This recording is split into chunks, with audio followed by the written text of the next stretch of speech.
네, 저는 오늘 요한복음 14장 16절로부터 17절까지 말씀을 가지고 성령은 진리의 영이시다 하는 그런 제목으로 성령 강의 두 번째를 여러분들과 함께 은혜 나눠보려고 합니다. 성령은 인격적인 분이시죠. 인격적이라고 하는 그 의미는 뭐냐면은 우리 성령님께서는 지성과 감정과 의지가 있으신 그런 분이시다, 그런 말씀이죠. 성령은 하나님의 깊은 뜻을 통달하실 뿐만 아니라 우리를 사랑하기도 하시고, 또한 우리가 미처 하나님 앞에 간구하지 못하는 그런 기도를 그 성령께서 보실 때에 말할 수 없는 그 탄식을 통해서 우리를 위해서 대신 기도까지 해주시는 그런 분이시다, 이렇게 말씀하고 있지 않습니까? 그것뿐만 아니라 또한 하나님의 모든 계획하심을 우리 성령님께서는 철저하게 일점 빈틈없이 실천해 가시는 그런 아주 완전한 그런 지적인 그런 하나님이신 것을 우리에게 말씀을 해주고 있습니다. 이런 것을 볼 때에 우리 하나님은 지성과 감정과 의지가 있으신 바로 하나님이시라는 거죠. 그래서 아무리 우리 성령이라고 하시더라도, 우리 하나님이시라고 하더라도, 성삼위 하나님이라고 하더라도 각 위에서 맡겨주신 사역을 감당하실 때마다 그 사역을 독자적으로 다 하시는 그런 법은 없었다는 거죠. 성령의 참여가 없이는 절대적으로 우리 하나님께서는 일을 진행을 시켜나가시지 아니하신다는 거죠. 그래서 창세기 1장 26절에 보니까 그 하나님께서 인간들을 창조하실 때도 1장 26절에 보니까 우리의 형상을 따라 우리의 모양대로 우리가 사람을 만들고 모든 것을 다스리게 하자 하고 그렇게 삼위 하나님께서 그렇게 조리하시고, 우리의 형상은 누구의 형상이에요? 바로 하나님 아버지 형상이라는 거죠. 또 우리의 모양이라고 하는 것은 결국 예수 그리스도의 모양대로 그렇게 우리 사람을, 인간을 창조하신 것 자체부터도 성삼위 하나님께서 한마음 한뜻으로 그렇게 창조하셨다는 거죠.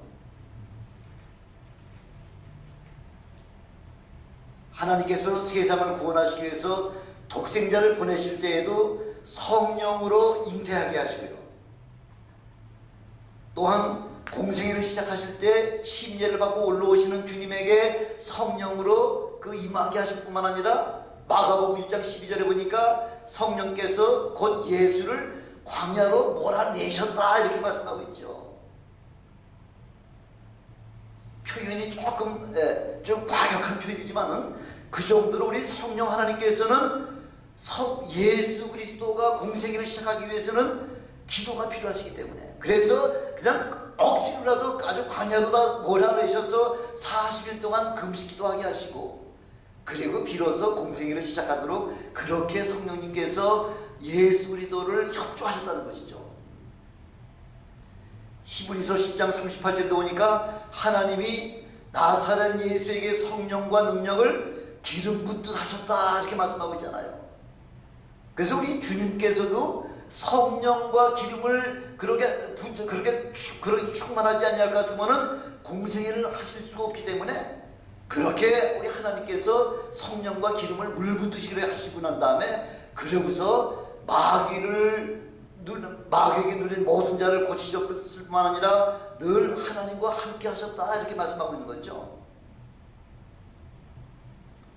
이렇게 하나님과 성령님께서 예수님의 사역을 위하여 특별히 그렇게 역사하시는 그 사이드에서 함께 동역하시는 그런 모습들을 통해서 이 삼위 하나님은 각각의 그 위와 그런 사역이 있음에도 불구하고 이렇게 언제나 하나가 되는 역사를 통해서 모든 사역을 이루어 나가셨다는 사실을 우리에게 지금 보여주고 계시는 겁니다. 예수님께서 이 땅에 오셔서 공생애를 하실 때도 어느 것 하나도 자기 임의대로 그렇게 말씀하시거나 그런 행동을, 사역을 전혀 하나도 아니하셨다, 이렇게 말씀하고 있잖아요.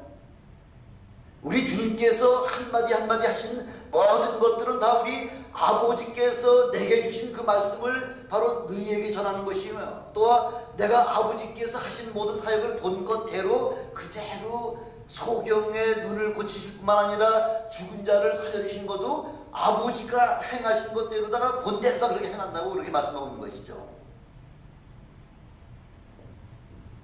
이렇게 우리 주님께서 그렇게 내가 내 임의로 한 것이 아니라 하고서 그렇게 사람들에게 공표하셨음에도 불구하고 사람들은 예수님을 끝까지 물고 늘어지는 거죠. 뭐라고? 예수님이 귀신 쫓아내고 병든 자의 병을 치료해 주시는 그 사실을 가지고서 예수님이 귀신 되었다는 거죠. 언어도 아니죠. 말 같지도 않죠. 그래서 마태복음 12장 28절로부터 32절까지는 주님께서 그렇게 말씀하고 계시잖아요. 내가 하나님의 성령을 힘입어 귀신을 쫓아내는 것이면 하나님의 나라가 이미 너희에게 임했다 이렇게 말씀하고 있잖아요. 귀신은 아무나 쫓습니까? 예수님 이전까지는 구약 모세가 율법을 그 이스라엘 백성들에게 선포한 이래 1500년 동안 귀신을 쫓아낸 역사가 없는 거죠. 예수님께서 이 땅에 처음으로 오셔서 비로소 귀신 들린 자의 귀신을 쫓아내시고 병든 자의 병을 치료하시는 그 사역을 시작하신 거죠. 벌써 성령을 힘입어서 귀신을 쫓아내는 그 역사가 벌써 나타나는 것만 봐도 예수님이 뭐예요? 이스라엘의 왕으로 오셨잖아요. 벌써 이미 왕권을 행사하신 바로 하늘나라가 임했다 하는 사실을 우리는 예수님께서 그 귀신을 쫓아내는 그 사역을 보면서도 우리는 금방 깨달아야 알아야 된다는 거죠. 그러면서 예수님께서 뭐라고 말씀하시냐? 누구든지 말로 인자를 거역하는 것은 어떤 것든지 다 용서받을 수가 있다는 거죠. 십자가에 그 함께 달렸던 그 강도가 예수를 그렇게 모욕하고 그렇게 욕을 했다고 하더라도 마지막 죽는 순간에 주여 당신의 나라 임하실 때에 나를 기억해 주시옵소서, 이 신앙 고백 한마디를 통해서 오늘 내가 나와 더불어 낙원에 있으리라. 주님을 향해서는 어떠한 비난이나 어떠한 욕을 다 한다고 하더라도 주님은 다 용서할 수 있는 그 기회를 주신다는 거죠. 그러나 성령을 회방하면, 성령을 거역하면은 이 세상과 오는 세상에서 사심을 얻지 못한다 이렇게 선언하고 계시잖아요. 성령 회방에 대해서는 하나님도 이 땅에서도 저 하늘나라에서도 용서가 되지 않는다는 거죠.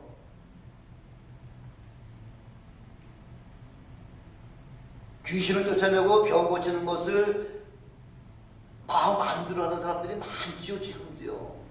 한국의 유명한 그 대학 교수면서 그 장로님으로 계시는 그분도요. 네. 우리가 귀신을 쫓아내고 병든 자를 갖다가 그 안수해서 고치는 그 모습을 보면서 의료행위법 위반이기 때문에 법에 고소해야 된다 이렇게 말하고 있잖아요. 성경을 헛보고 있는 거죠. 그 성경에서 지금 마태복음 12장에서 지금 그게 무슨 죄라고 얘기하는 거예요? 성령 회방죄라는 거죠. 성령 회방죄.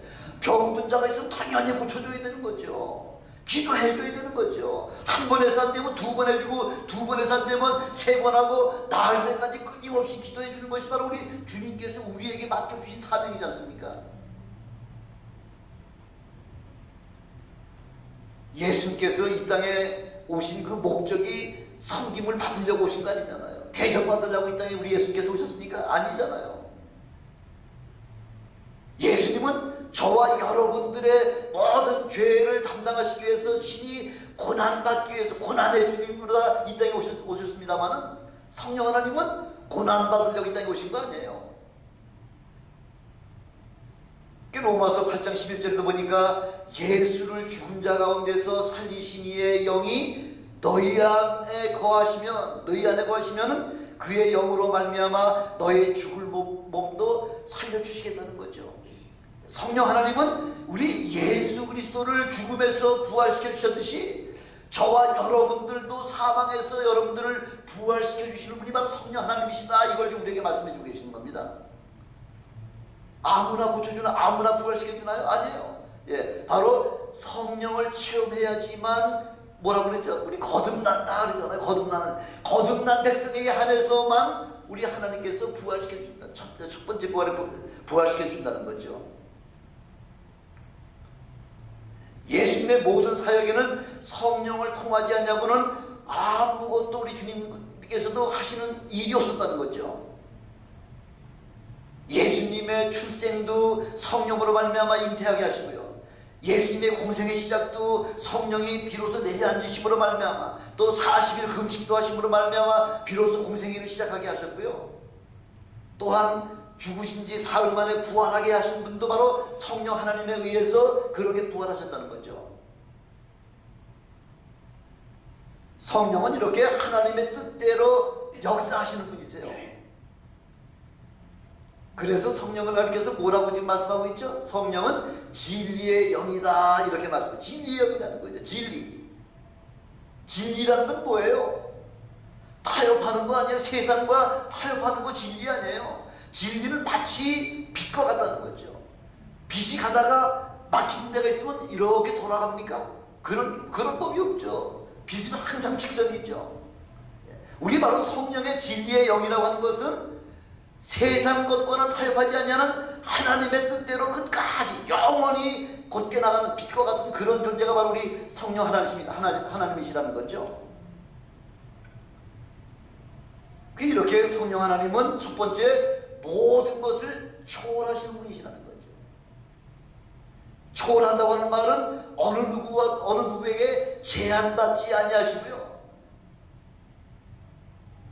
성령은 그 누구도 제한할 수 없는 분이라고 이렇게 말씀하고 있잖아요. 성령을 누가 감히 제한합니까? 성령께서 하시는 사역을 누가 감히 사람이 어떻게 성령의 사역을 제한을 하겠느냐는 것이죠. 성령은 세상 법칙을 초월하시는 분이세요. 똑같은 하나님께서 주신 말씀이지만은 율법을 가지고 진리라고 얘기합니까? 아니에요. 율법은 모세로부터 주신 것이요 은혜와 진리는 예수 그리스도로부터 오신 것이다 하고서 요한복음 2장 17절에 말씀하고 있잖아요. 바로 예수 복음으로 주신 것이야말로 그것만 진리라는 거죠. 율법을 가지고 진리라고 하지 않아요. 율법이 왜 진리가 되지 못하느냐면 율법 가지고서는 사람을 구원할 재간이 없잖아요. 인간을 구원할 수 없기 때문에 그 율법에는 약점이 있다는 거죠. 약점이 있는 것 가지고서는 진리라고 이야기 못하는 거예요. 그래서 율법 가지고서 진리라고 이야기하지 않냐는 것입니다. 성령으로 거듭난 자는 죽음을 초월할 수 있는 사람들이잖아요. 이미 나를 믿는 자는 죽어도 살겠고 살아서 믿는 자는 영원히 죽지 아니하리라 하고서 이미 요한복음 11장에 그렇게 예수님께서 이미 선포하셨잖아요. 안 죽는다는 거죠. 죽은 자도 살아날 뿐만 아니라 살아서 믿는 자는 영원히 죽지 아니하리라 하고서 우리 주님께서 이미 믿는 자들에게 베풀어 주시는 은혜를 이미 우리에게 선언해 주신 거죠. 일반 상식적으로다가는요, 성경 보면은 일반 상식적으로다가 이해될 거 하나도 없죠. 어떻게 사람이 바다 위를 걸어다닙니까? 또 떡 5개와 작은 물고기 2마리는요, 그게 어느 정도 분량이에요? 한 사람이 한 끼 먹을 분량이에요. 한 끼 먹을 분량 가지고 우리 예수님 앞에 그것을 내놓고 나니까 예수님은 하나님 앞에 축사하시고 계속 뛰어서 제자들에게 주시면 제자들은 그걸 갖다가 50명씩 100명씩 앉혀놓고 계속해서 떡을 나누고 고기를 나누는데 여자들은 지금 숫자 계산 안 하고 남자만 5,000명을 먹이고 있어도 12바구니가 남을 수 있는 것. 이거 세상 상식하고 이게 이해가 됩니까? 이해가 되질 않잖아요. 바로 그게 진리라는 거죠. 요한복음 2장에서는 우리 예수님께서 가나 혼인잔치 집에 가셔서 그 포도주가 떨어졌다 하시니까 그 항아리에다가 물 항아리에다가 아구까지 꽉꽉 6개를 채워가지고서 이제는 그 연회장에게 갖다 받아줘라. 그 맹물로 여러분 포도주 만들었다는 이야기 들어보셨습니까? 요한복음 2장에서 위에는 어느 곳에서든지 물로 포도주 만들었다. 포도주도 보통 포도주가 아니라 최상급 극상품 포도주를 만들어 놓으셨다잖아요. 포도주가 그게 보통 비싼 게 아니죠. 극상품 포도주 같은 건 요만한 한 병에 뭐 10,000불, 100,000불씩 하고 그러잖아요. 예수님께서는 물 가지고서도 무엇이든지 다 만드실 수가 있는 바로 그분이 진리라는 거죠. 세상 상식을 초월한 진리만이 가능하다는 거죠. 세상에서 우리가 이야기하는 진리, 그건 진리 아니에요. 언젠가는 변화가 된다고 하는 것은, 언젠가 바뀌는 것에 대해서는 진리라고 이야기할 수가 없는 거죠. 진리라고 하는 것은 영원토록 변하지 아니하는 것만 진리라고 이야기합니다. 그래서 성령은 바로 진리의 영이라 이렇게 말씀하고 있는 것입니다. 그래서 성령은 아무도 제한할 수 없는 바로 전능자시다 이렇게 말씀하고 있는 거죠. 왜? 진리의 말씀이 선포되면 죽은 자가 살아나고요. 또 산 사람에게 그 성령의 역사가 임하시게 되면은 영원히 죽지 않냐다. 좀 전에 요한복음 11장에도 그렇게 말씀하고 있다고 말씀하고 드렸지 않습니까? 도무지 우리 진리는 막힘이 없다는 것이죠. 막힘이 없다는 건 뭐예요? 자유하다는 거죠. 제가 참 여러 해 동안 감옥 선교를 쭉 했는데 가보면 그 감옥에 보면 혈기왕성한 사람들, 큰 몸집이 이렇게 좋고 뭐 힘이 센 사람들이 거기에 자유함이 있나요? 꼼짝 못하고 면회 나올 때도 수갑 다 차고 나와가지고서 꼼짝 못하면서 눈치 봐가면서 그 면회 시간 잠깐 30분씩 뭐 10분씩 면회하고 그러고서는 들어가잖아요. 자유가 없잖아요. 언제가 자유가 되는 거예요? 죄값을 다 치러야지만 비로소 자유함을 얻게 된다는 거죠. 그러나 성령께서는 우리를 자유케 하신다 이렇게 말씀하고 있죠. 요한복음 8장 32절을 보니까 진리를 알지니 진리가 너희를 자유케 하리라. 하나님의 말씀이 우리 속에 들어오면 그때야 비로소 우리의 영혼과 우리의 모든 삶 전체가 자유함을 얻게 되는 것이에요.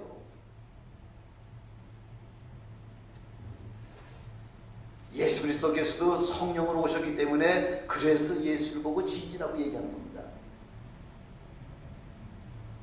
그래서 예수님께서 십자가에 죽으셨잖아요. 그 음부의 그 사망 권세가 주님께서 진리이신데, 진리를 자유하신 분이신데 그 땅속에다가 그 오랫동안 묶어놓고 이렇게 있을 수가 있나요? 그럴 수 없다는 거죠. 그러니까 진리시기 때문에 그래서 사흘 만에 부활하신 거예요. 우리 주님은 세상 법칙을 초월하셔서 부활하셨습니다. 그래서 우리도 성령으로 거듭나기만 하면 죽음에서 자유를 얻을 수 있는 그런 자유한 여러분 되시길 주님의 이름으로 축원합니다.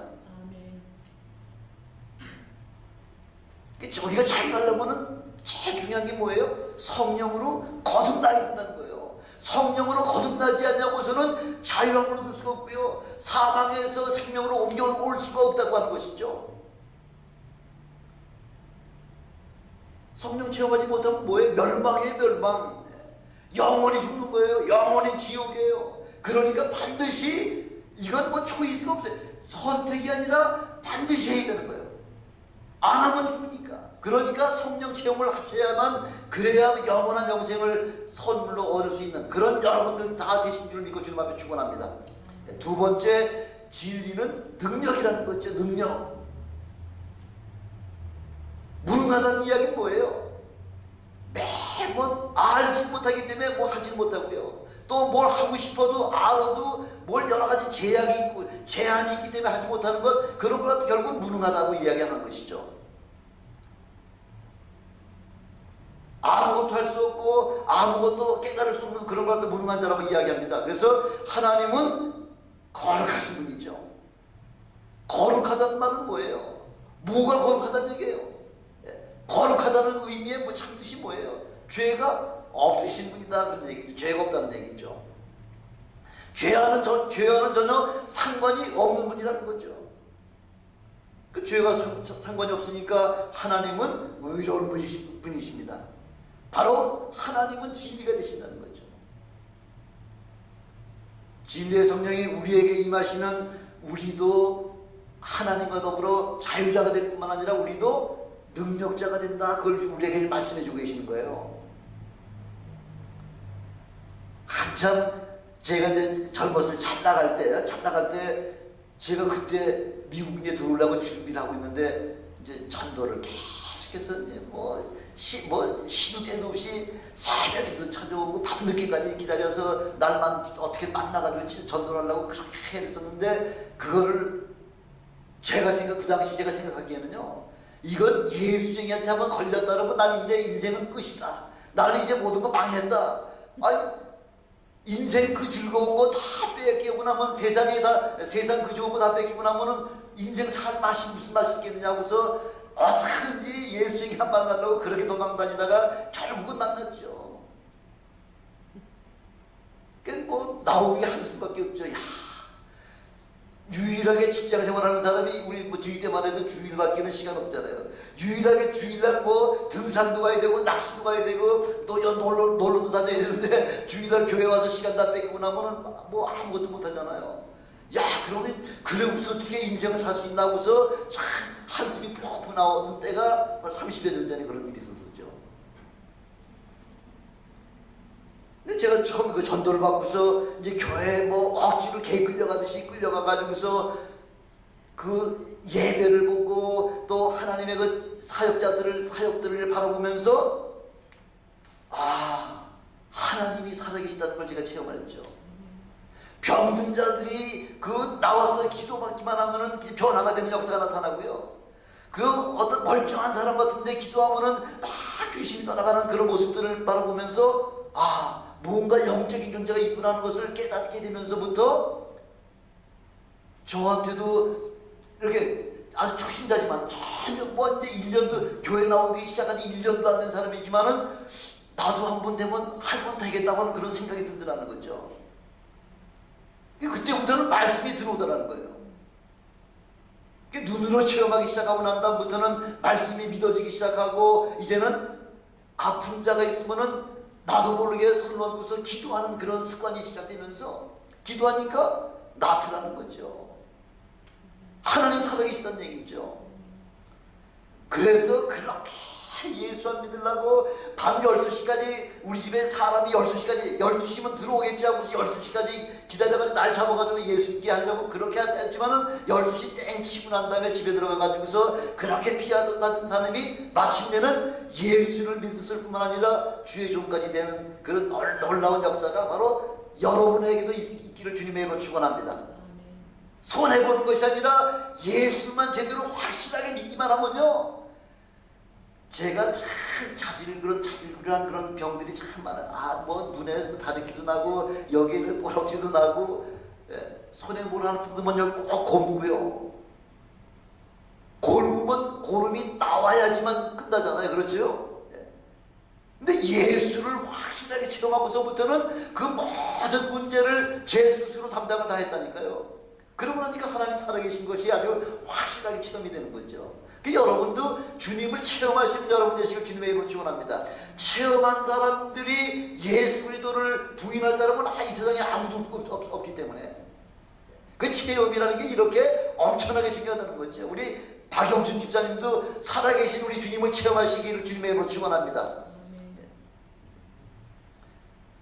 이렇게 저만 은혜 받았을 뿐만 아니라 이제는 남에게도 그렇게 내가 체험한 예수를 증거할 때 그 사람으로 하여금 또 체험이 나타나는 그런 역사가 나타났을 때에 그럴 때 뭐가 생기는 거예요? 바로 여러분들에게 제자가 생긴다는 것이죠. 제자가.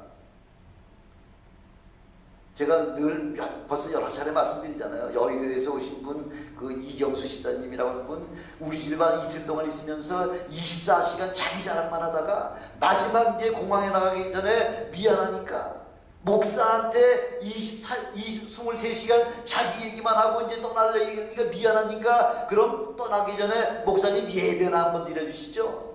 저한테 아주 마음 써준 거죠. 24분의 1, 24시간 중에 1시간만 저한테 주면서 마지막 가기 전에 예배를 한번 드려주세요 하고서 그 당시 5만원짜리 신권이 나왔을 때인데 5만원짜리를 딱 가지고 그래서 딱 헌금을 내놓으면서 한번 뭐 기도 좀 예배 좀 한번 드려달라고. 결국 30분 동안 제가 예배 드리고 30분 동안 기도하는 법 또 어떻게 전도하는 법을 쭉 가르쳐드렸어요. 이분은 누구 아주 그 성령 충만하신 분한테 안수 받으려고요. 안수 한 번 받으려고 얼마를 낸 줄 아세요?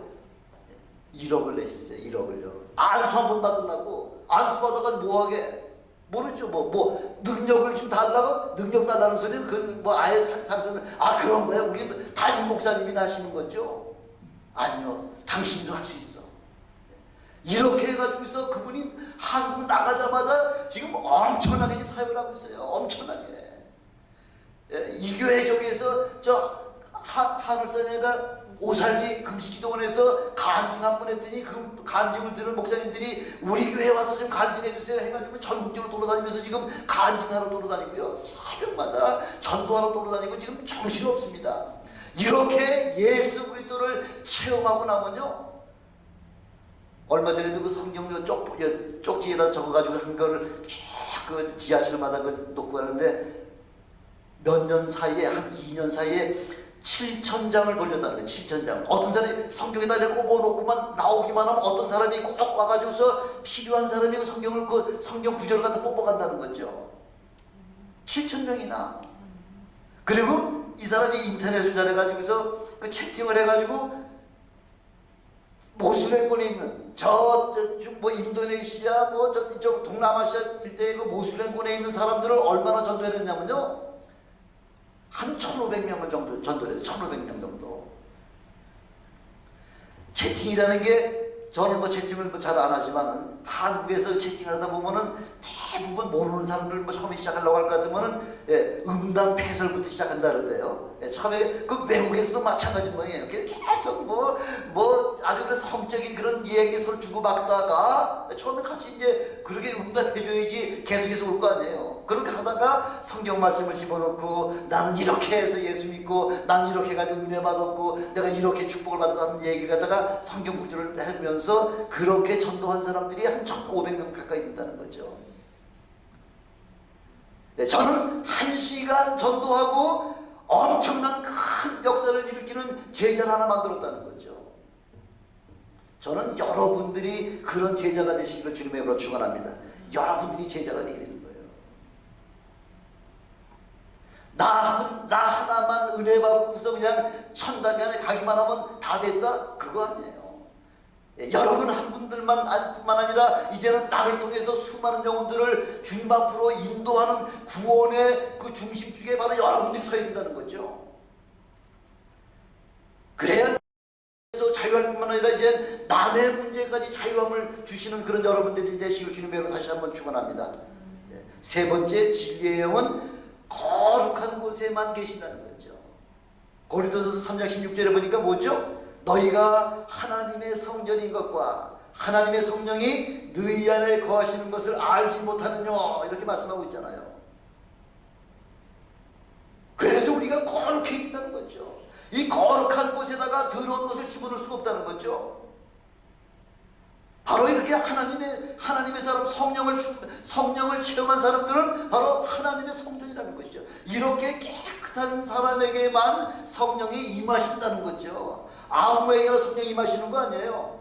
히브리서 12장 14절에 보니까 거룩함이 없이는 주를 뵐 수가 없다 이렇게 말씀하고 있잖아요. 내 마음속에 거룩함이 없이는 예수님을 만나 뵐 수가 없다는 거죠.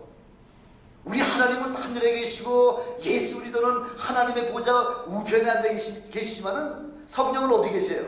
성령은 바로 저와 여러분의 심령 속에 성령이 지금 들어와서 좌정하고 계시잖아요. 거룩한 성도들에게만 성령이 임하시지 아무에게나 성령이 임하시는 거 아니에요. 우리 하나님은 죄를 싫어하고 성령 하나님은 죄를 싫어하시기 때문에 이런 더러운 것과는 함께 연합해서 계시지 못하시는 분이 바로 성령이세요. 그래서 우리 성령을 체험하신 자분은 항상 기도하라는 거죠. 주여 내 죄를 용서해 주시옵소서. 나의 모든 허물을 주님의 보혈로 다시 한번 정결하게 깨끗하게 씻어 주시옵소서. 이렇게 고백하라는 거예요. 고백하는 순간 그래 알았다 하면서 성령께서 여러분들의 심령에 들어오셔서 여러분들에게 능력을 주시는, 여러분들로 하여금 전능하신 그 능력을 사용할 수 있는 그런 권세를 주신다. 그걸 우리에게 말씀해 주고 계시는 겁니다. 성령을 모신다는 건 우리 주님 모신다는 거죠. 세상에는 수많은 영들이 있잖아요. 수많은 영혼들, 수많은 영들이요. 일본에만 해도 몇 800만 귀신이 있다잖아요. 일본에만 해도요. 아무 것이나 갖다가 다 저기 갖다가 빌잖아요. 그런 것들은 성경에서 뭐라고 얘기하나요? 그런 세상 영들을 뭐라고, 세상 귀신들 갖다 뭐라 그래요? 더러운 영이다 이렇게 말씀하고 있죠. 더러운 영이라네. 더러운 영이 우리 속에 들어와 있으면 하나님 역사 안 하세요. 더러운 영이 들어오면은 그 이름대로다가 더러운 영이에요. 아주 더러운 것들로 해가지고서 결국은 우리를 더럽게 타락을 시킨다는 거죠. 결국은 더러워졌다가 타락하면 결국 가는 데는 어디에? 죽음밖에 더 있습니다. 멸망이죠. 그래서 하나님의 영만이 여러분들을 거룩하게 만들어 주실 뿐만 아니라 여러분들에게 그 권세를 주신다 그렇게 말씀하고 있는 것입니다. 그래서 우리는 죄를 통해 자복하기만 하면 성령님께서는 즉시 우리에게 들어오셔서 그 다음부터는 성령에 의해서 살아가는 그런 능력의 하나님의 사람들이 되신다고 이렇게 우리에게 약속을 해주고 계시는 겁니다. 아담의 범죄 이후에 모든 인생들이 다 죄인이잖아요. 아니 금방 어머니 뱃속에서 태어난 사람은 뭐 죄가 없지, 지가 무슨 일을 했길래 죄가 있다 그렇게 얘기하는 사람들 있잖아요. 아니에요. 시편 51편 5절에 보니까 그 다윗 왕이요. 다윗 왕이 그 밧세바와의 그 간음 사건 이후에 아니 왕은 그럴 권세가 있잖아요. 솔로몬은 비빈을 1000명이나 두고서 했지만은 뭐 아주 그 한평생 그런 그 비빈과 그런 1000명의 그 처첩들과 더불어 살았잖아요. 그게 죄가 아니라는 것이죠. 그게 죄가 아니라 다윗의 고백은 내 모친이 나를 죄 중에 잉태했다. 바로 그 조상 아담으로부터 내려오는 그 죄로 말미암아 나는 그냥 죄인이 됐다. 우리 그 다윗 왕은 그렇게 고백을 하는 거죠. 아담 이후에 거룩하게 태어난 분은 누구밖에 없나요? 예, 아담 이후에 거룩하게 태어나신 분은 우리 예수님 한 분밖에 없으시잖아요. 여기 앉아 계신 분들은 처음부터 다 죄인이었었죠. 그래서 에베소서 2장 1절 2절에 보니까 너희의 허물과 죄로 죽었던 너희를 살리셨도다 이렇게 말씀하고 있죠. 처음부터 우리 죄인이에요. 죽을 영혼들이었지만은 우리 하나님께서 우리를 값없이 거저 은혜로다 우리를 구원시켜 주셨다는 말씀하고 있죠. 2절에 보니까 어떤 게 죄냐면요. 우리 사람들은 이 세상 풍속을 쫓고 요즘 한국에 보니까 한국엔 뭐 아주 뭐 옛 문화를 보존한다 하는 그런 미명하에서 사람이 죽으면 가다가 또 뭐 하죠? 노제 지낸다. 노제. 예, 문화 한국 전통 문화라는 거죠. 그거 아니고 귀신에게 절하는 거예요. 그게 거기다가 뭐 전하고 편지 다 했죠. 그게 이 세상 풍속적으로는 벌써 이미 죽은 사람이라는 거죠. 그것뿐만 아니라 공중권세 잡은 자를 따랐으니 공중권세 잡은 자가 누구예요? 마귀죠. 마귀는 이미 사망권세자의 우리 자녀가 되는 거죠. 누가든지 그 공중권세 잡은 자를 따르는 것은 벌써 이미 죽은 영혼이라는 거죠. 그것뿐만 아니라 불순종의 아들들 가운데 역사하는 영이라. 하나님의 말씀을 불순종하는 것마다 다 이미 사망한 자라는 거죠. 세상 풍속 쫓고 공중권세 잡은 자 마귀를 따르고 불순종한 사람들 그런 상태를 갖다가 죽은 상태다 이렇게 이야기하는 것입니다. 이렇게 죽었던 우리를 그리스도께서 살리셨다 말씀하고 있죠. 모르다 예수 그리스도의 피 때문에 그 은혜로 말미암아 우리가 구원을 얻었고 거룩하게 되었다는 것을 지금 에베소서 2장 8절 9절에 그렇게 말씀하고 있지 않습니까? 하나님과 주님 앞에 죄인임을 그렇게 회개 통해 자복하기만 하면 그 즉시 성령이 우리 안에 들어오시게 되어 있는 거예요. 고백하지 않냐면은 성령은 우리 몸에 들어오실 수가 없어요. 왜? 성령은 거룩하신 분이기 때문에. 거룩하신 분이 죄가 있는 그 심령 속에 들어오실 수가 없어요. 그러니까 어느 때든지 주여 내가 죄인입니다 이렇게 고백하면 된다는 거죠. 아니 그게 뭐 힘들어요? 내가 죄인이라고 죄인이라고 하나님 앞에 고백하는 게 뭐가 힘드냐는 거죠. 그 고백만 하면은 성령 하나님께서 여러분들과 함께 하시고 여러분들도 하나님의 그 능력의 반열에 여러분들을 초청해 주신다는 거죠. 그때부터 우리는 자유자가 되고 모든 것을 초월하는 능력자로다가 하나님께서 그렇게 우리를 세워주신다고 약속해 주고 계시는 겁니다. 죽었던 우리가 거듭나게 되고 거룩하게 되고 아주 당당하게 말할 수 있다는 거죠. 너 전에 이런 짓하고 이렇게 나쁜 짓 했 요즘 국회 청문회 하려면은 과거에 시시콜콜한 것까지 다 어디로 옮긴 것까지 다 일일이 막 해가지고서 땀을 쩔쩔쩔 빼잖아요. 그죠? 근데 이제는 우리 그리스도 안에 들어오면요. 나 이런 죄 저질렀는데 하나님께서 다 용서해 주셨습니다 하고 이렇게 아주 당당하게 선포하라는 거죠. 아니 그런 죄 안 저지른 사람이 이 세상에 어디 있습니까? 아무도 없죠. 그래서 우리 주님께서는 우리에게 뭐라고 말씀하세요? 내가 거룩하니 너희들도 거룩하라 하면서 그렇게 말씀하는 거죠. 기준은 바로 예수님이 거룩하신 것 같이 우리도 거룩해야지만 바로 하나님께서 여러분들 쓰시겠다는 거죠. 주님께서 마지막 하나님 앞에 기도하시는 기도 장면이 요한복음 17장 17절에 말씀 나와 있잖아요. 저희를 진리로 거룩하게 하옵소서. 아버지의 말씀은 진리입니다. 저들을 진리로 거룩하게 해주시옵소서. 우리가 진리로 거룩하게 되는 방법은 바로 하나님 말씀 안에 거할 때에 바로 우리가 진리로 거룩하게 된다고 우리 주님께서 말씀하고 있지 않습니까? 말씀 충만하실 때에 우리가 거룩하게 되고요. 또한 모든 것을 초월하시는 그런 초능력자가 되시는 여러분 되시길 주님의 이름으로 다시 한번 축원합니다. 능력 있는 주의 제자들이 되셔야죠. 기왕에 예수 믿을 것, 아니 말씀대로 해보면 시행하면은 우리 역사 누가 하신다고요? 하나님이 역사하시는 거예요. 병든 자가 있느냐? 가서 기도해 주라는 거죠. 믿는 자들의 이런 표적이 따르리니 너희가 곧 내 이름으로 귀신을 쫓아내주며 새 방언을 말하며 뱀을 집으며 무슨 독을 마실지라도 해를 받지 않으며 병든 자에게 기도 안수한 즉 우리 하나님께서 깨끗하게 치료해 주시겠다고 약속해 주고 계시잖아요. 그 말씀에 그냥 그대로 순종해가지고 아멘 내가 그렇게 한번 해보겠습니다 하고서 그렇게 주위에 육신의 질병 때문에 고통받고 있는 사람이 있으면 그렇게 해주세요. 그러고서 안 낫는 사람이 있으면 그러고서 그 낫지 아니하는 그 경험이 있으면 저한테 다시 한번 오세요. 한 번 안 되면 두 번 하는 거죠. 채널이 맞아야 된다고 제가 늘 말씀드리잖아요.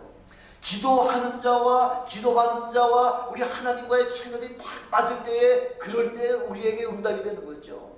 뭔가 응답이 안 될 때는 아직까지 하나님의 조건에 합당한 조건이 되지 못하기 때문에 응답이 되지 않냐는 겁니다. 그래서 여러분 자신의 문제도 해결하실 뿐만 아니라 이제는 장성한 자의 분량에 이르러서 이제는 주님을 알지 못하는 많은 이웃들에게 예수 그리스도의 복음을 증거해서 많은 영혼들을 주님 앞으로 인도해서 우리 주님께로부터 칭찬받는 저와 여러분 되시길 주님의 이름으로 축원합니다. 기도하시겠습니다. 전능하신 아버지 하나님 감사합니다. 아버지 하나님 참으로